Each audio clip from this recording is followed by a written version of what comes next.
Hello, friends.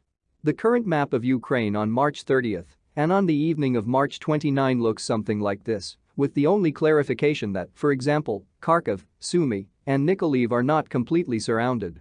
And the lacunas shown in the rear of the Russian armed forces, they are unstable and constantly changing, including, during the day, there is a constant strike pattern because there are no such complete strongholds of the defense centers of the armed forces of Ukraine that would be in a stable condition, which were subjected to would storm. On the contrary, there are mainly mobile detachments of Ukrainian troops operating there. It is really a patchwork in which the situation is constantly changing. The map around Kyiv from our now non-Western partners does not reflect reality, it only shows the general state of affairs. Here you need to understand well that the same Irpin, which is constantly mentioned as being liberated by the troops of the Kiev regime, is directly the front line, which, in fact, no one controls. That is, the city is divided into parts. In the northeast of the city there are fortified positions of Russian troops. Somewhere closer to Kiev in the south there are fortified positions of the Kiev regime. And everything else is a place of battles, and you can show video from there with success, as informing both about the liberation and the surrender of the city. Finally, I will present one more card. It's all maps put together. And the presented picture allows us to state that it is impossible to be strong everywhere. And, indeed, this is confirmed, among other things, by reports from local residents that part of the armored vehicles and personnel of the Russian troops are being withdrawn from the Kiev and Chernihiv directions. Obviously, these troops are being transferred to the Donbas, where the main battles are taking place, but at the same time it is worth saying that here the intensity of the fighting will fall. No, artillery and rocket attacks are intensifying here so as not to allow the troops of the Kiev regime to go on at least a small local counteroffensive with this fire. How events will develop further, we will see, but so far, to be honest, I have not been informed anywhere, in any of the directions, about the offensive by the General Staff of the Armed Forces of Ukraine. On the contrary, with a delay of 2 to 3 days, they admit that they are gradually retreating to Slavyansk, first surrendering such settlements as Kamenka, Sakaya, while recognizing that Russian troops are being strengthened there. What is happening in Ukraine was best described by Scott Ritter, a UN military expert who engaged in armaments in Iraq.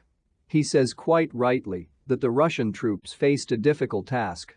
They advance with fewer numbers than the troops of the Kiev regime. To do this, it was necessary to immediately identify a number of areas that would not allow the Kiev regime to transfer reserves and quickly respond to emerging challenges to northern, eastern and southern theaters of operations. And the armed forces of Russia brilliantly solved this problem. The main part of the troops of the armed forces of Ukraine was concentrated around the Kiev regime. Those Ukrainian troops that remained in the Donbas, they remained there, did not even reach the second or third line of defense. They did not try to create a new fortified area on the line of Kharkov-Dnipropetrovsk cities. They could not help the Kiev group. And, in fact, the troops stationed in western Ukraine also do not deliver deblocking strikes and do not come to the aid of at least the Odessa group, which is also squeezed, in fact, is occupied only and exclusively by Odessa. Odessa is always waiting for the landing, and a similar situation in the village of Nikolaev.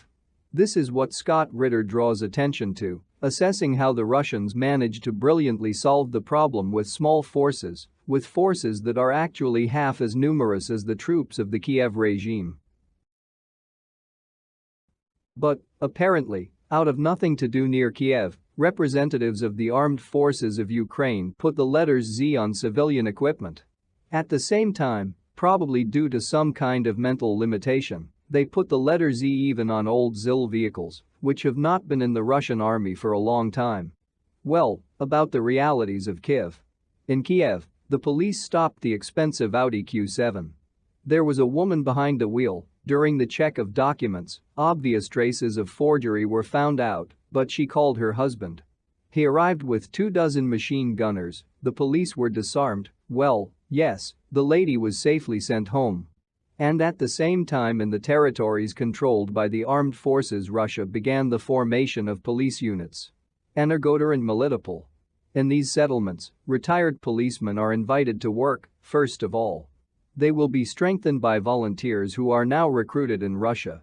A lot of information comes from the Kursk region. There, in Kursk, according to data for yesterday, more than 500 people signed up for the police. And yet, also from Kursk, this is a doctor who reports from the Kursk hospital that the main mood of the Russian wounded soldiers is to recover as soon as possible and return to duty in order to finish off the Nazis. The military, who record their video appeal, who are not recognized by the actions of all negotiators and say that they will not stop until they destroy the Nazi evil spirits, have the same mood. Well, these are photographs from the territory controlled by the Kiev regime. After the airspace strikes, the S-300s shown will not fly anywhere. And here a downed Ukrainian Su-24 is shown. It must be admitted that after all, something else is flying with them, and aviation has not been completely finished off. And this is a photo from the new synagogue in Uman, and the military and the Kiev regime near it, which are loaded into civilian buses and civilian equipment is used with might and main. As you can see, they very skillfully hide behind both religious institutions and civilian equipment and then complain that Russia is attacking civilian targets. Well, British Prime Minister Johnson did not agree with those who consider the negotiations that took place yesterday a failure for Russia. In his opinion, Putin is twirling a knife in Ukraine's open wound, he said, in order to force Ukraine and its allies to capitulate. Well, I'm glad that he associates himself with Ukraine and with the Kiev regime, and, indeed, one way or another, things will come to capitulation. Maybe just not as fast as us would like to. Well, in the meantime, the authorities of Bavaria are strengthening the protection of forests. The fact is that due to high energy prices, an organized special operation has been launched to cut down forests and plunder those wood reserves that have already been created. In Germany, they are switching to a savings regime. Another piece of news: international sanctions against Russia in the next 10 years will deal a heavy blow to the Russian economy and to all residents. This is the conclusion reached by the Ukrainian Institute of the Future. This was reported by the director of the institute, concurrently the deputy head of the Ministry of Internal Affairs of the Kiev regime. At the same time, the same institute notes that in the next year and a half, the sanctions will not have a strong impact on Russia and its budget, which will be replenished with oil and gas revenues. Here one can only sympathize with this institution, because in 10 years we know well enough, we have been living under sanctions for several years, but even for a year and a half there is no Kiev regime. And what lies ahead for us can be roughly judged from the talks between Russian Foreign Minister Lavrov and his colleague Wang Yi, which took place in Beijing. As a result of the negotiations, it was stated that Russia and China would move together towards building a new, justly multipolar world order, and Biden recognized this de facto back in early March when he said that the world was expecting a new world order and the United States only have to fight to establish their hegemony in this world. Which is very doubtful. That's all for now, all the best to you, and see you soon.